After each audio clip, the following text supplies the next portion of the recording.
तो इस वक्त का बड़ा अपडेट म्यांमार को लेकर, जहां पर भूकंप आने के बाद में अब मौत का आंकड़ा जो है वो सामने आया है। म्यांमार और थाईलैंड भूकंप से दहला है।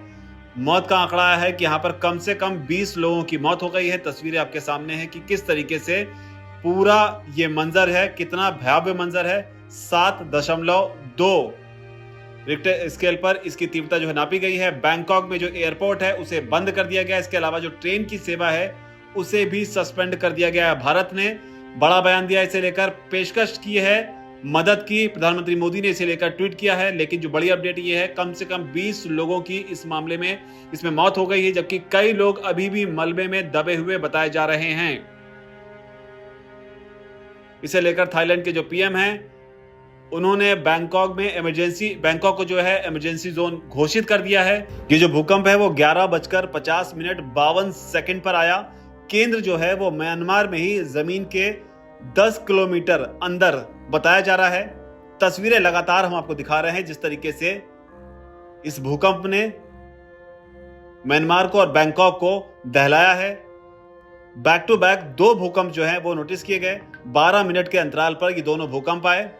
जबकि जो बड़ी अपडेट इस मामले में ये भी है कि म्यांमार में तीसरा भूकंप भी आया और जिसके बाद की तस्वीरें जो हैं लगातार आपके सामने हैं।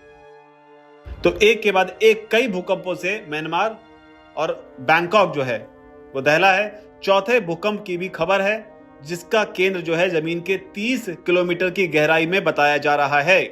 हालांकि बाद में जो भूकंप आए उनकी तीव्रता जो है उस पैमाने पर नहीं थी जो पहले थी। और जो रिपोर्ट्स हैं उसके मुताबिक थाईलैंड में जो भूकंप आया है इसका असर भारत में भी दिखाई पड़ा है।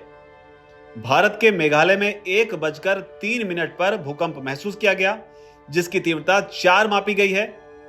और इसका जो केंद्र है वो बताया जा रहा है कि ईस्ट गारो हिल्स जो है वहां पर जमीन के अंदर करीब 5 किलोमीटर की गहराई में रहा।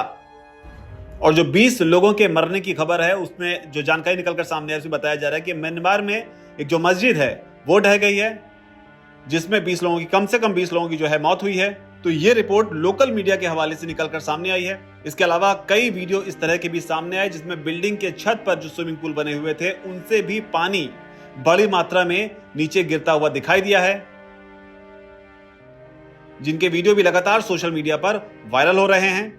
और जो डराने वाली बात है इस पूरे मामले में, जिसमें 100 लोगों की कम से कम मौत की आशंका जो है जताई जा रही है। और जो हम प्रधानमंत्री मोदी की लगातार बात कर रहे थे, भारत की जो हम बात कर रहे हैं उसमें भारत की ओर से पेशकश की गई है। भारत की तरफ से प्रधानमंत्री मोदी ने सोशल मीडिया प्लेटफॉर्म एक्स पर पोस्ट करते हुए लिखा है कि मैं सभी के सुरक्षित होने की कामना करता हूं। भारत हर संभव सहायता देने के लिए तैयार है। इस संबंध में हमने अपने अधिकारियों से तैयार रहने को कहा है। साथ ही विदेश मंत्रालय से म्यांमार और थाईलैंड की सरकारों के साथ संपर्क में रहने को कहा है। तो ये प्रधानमंत्री मोदी का या कहें भारत का पहला रिएक्शन इन भूकंप को लेकर है। इससे पहले आपको याद होगा कि तुर्की में जब भूकंप आया था तब भी भारत ने बड़े पैमाने पर यहां पर मदद की थी। जो भूकंप से प्रभावित लोग थे उनको बचाने में भारत की एक अहम भूमिका रही थी और तब इंटरनेशनली इसे लेकर भारत की काफी सराहना भी की गई थी। लेकिन अब यहां पर भारत ने फिर से पेशकश की है। जो एयरपोर्ट है बैंकॉक में उनको बंद कर दिया गया है, ट्रेन सेवा को सस्पेंड कर दिया गया है। और बैंकॉक की अगर हम बात करते हैं तो इस मामले में भी ये खास हो जाता है क्योंकि अगर आप बता दें आपको, प्रधानमंत्री मोदी जो हैं वो जल्द ही बैंकॉक के दौरे पर जाने वाले हैं जहां पर बिम्स्टेक की बैठक होनी है जिसमें तमाम देश जो है वो हिस्सा लेंगे। बिम्स्टेक की 6ठी बैठक जो है वो थाईलैंड में होनी है जिसके लिए प्रधानमंत्री मोदी 3 और 4 अप्रैल को इसमें हिस्सा लेने के लिए यहां पर मौजूद रहेंगे।